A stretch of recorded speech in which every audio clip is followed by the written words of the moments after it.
tutorial video, we're going to go over the differences of shaping a behavior and luring a behavior. So shaping a behavior is when you're going to reward your dog for success of approximation.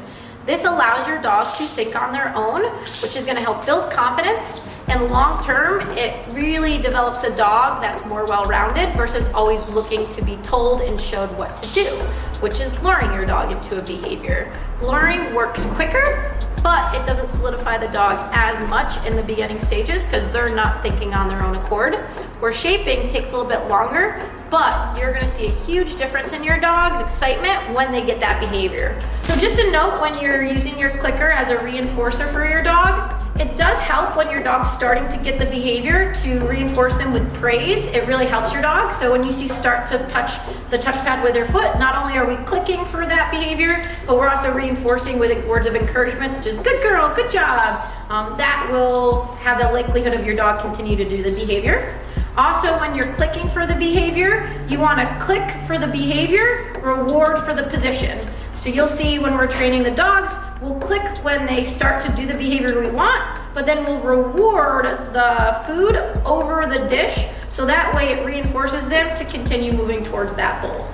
So shaping a behavior, we do prefer to use clickers in our training. We recently attended a seminar that was hosted by Mike Suttle of Logan Haas Kennels. And although we've believed in clickers in the past, there's always been a limitation to a clicker. You might not always have it on you. It might be a little cumbersome when somebody's first learning to train their dog to have something else in their hand.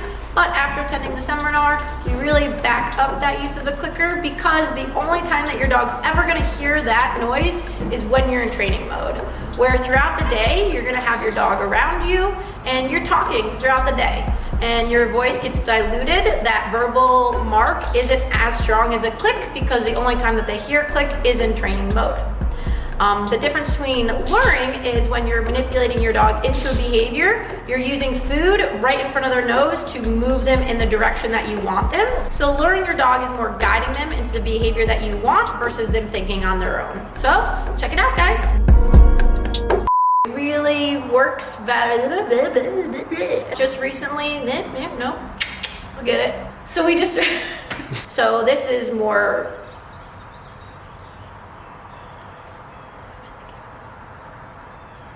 I just see you sipping on your coffee over there and I want some. You want to say it too, just in case that didn't come out so good overall.